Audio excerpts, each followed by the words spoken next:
May mga simpleng pampaswerte sa bahay na maaaring ilagay at gamitin para itaboy ang malas at papasukin ng swerte.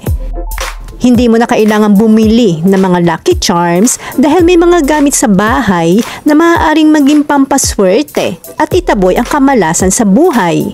Bago ako mag-umpisa ay huwag kalimutang mag-subscribe, mag-like kung nagustuhan ang topic na ito, at mag-comment para sa mga katanungan at suggestion. Kampana o bell. Ito ang unang pampaswerte sa bahay na dapat mayroon ka. Ang tunog nito ay mabisa bilang pangtanggal at pangtaboy ng malas at negatibong enerhiya sa bahay.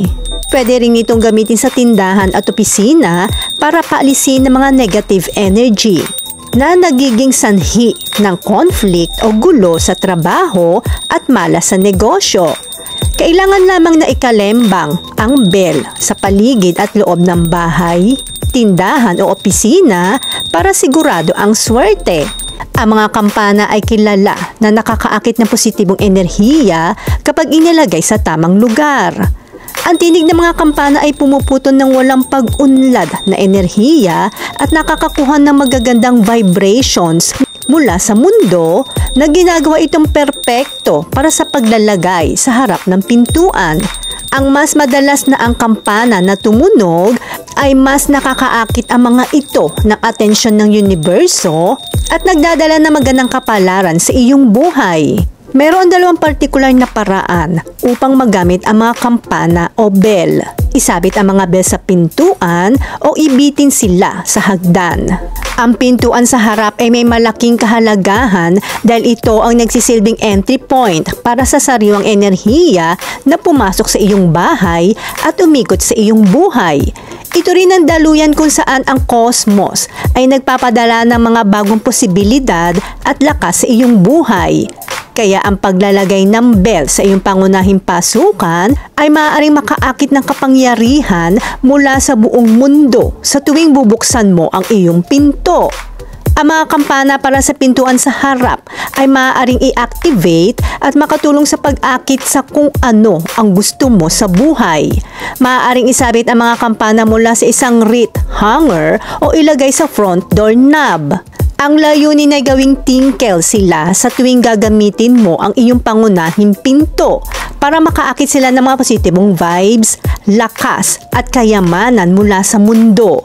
Malinaw mong sabihin ang iyong ninanais na intensyon sa universo kapag nakabitin ng mga kampana sa iyong pasukan at mapapansin mo na ang mga bagay ay nagsisimulang kumilos ng mabilis patungo sa iyong nais na resulta. Ang mga pintuan sa harap na direktang bumubukas sa mga hagdanan ay maaaring maging sanhi ng lakas upang ilipat ang mga hagdan sa halip na umikot sa buong tahanan. Ang paglalagay ng mga kampana sa labas ng hagdanan ay maaaring makatulong na masira ang daloy ng enerhiya at i-redirect ito sa paligid ng hagdanan. Maaari din gamitin ang mga kampana upang makaakit ng enerhiya sa iba pang antas ng tahanan kung may mahinang sirkulasyon, pataas o pababa ng hagdan. Upang makamit ito, isabit ang mga kampana sa loob ng hagdanan na nagpapahintulot sa enerhiya na lumipat sa kanila. Ipinapayo din na ilagay ang bell sa lugar na hindi masyadong napupuntahan ng tao para hindi ito mabahayan ng mga bad spirits.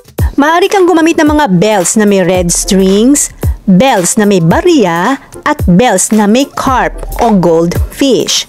Ang bells na may red strings sa iyong pangunahing pinto ay maaaring maging kapaki-pakinabang lalo na para sa pag-akit sa mga bagong posibilidad at sigla. Ang bells na may barya naman ay madalas na ginagamit upang mapahusay ang enerhiya ng kayamanan at kasaganaan. Maaari mong pagbutihin ang daloy ng masaganang enerhiya at magdala ng kaunlaran sa iyong buong sambahayan sa pamamagitan ng pagsasabit sa kanila sa pangunahing pinto. At ang bells na may carp o goldfish ay pinaniniwalaan na makaakit ng positibong enerhiya at maliwanag na kapalaran. Ang goldfish ay kumukuha ng kaunlaran at pera. At upang hikayatin ng kayamanan at kasaganaan, ilagay ang mga kampanang ito sa labas ng iyong pasukan sa harap o sa lugar ng kayamanan ng iyong bakuran.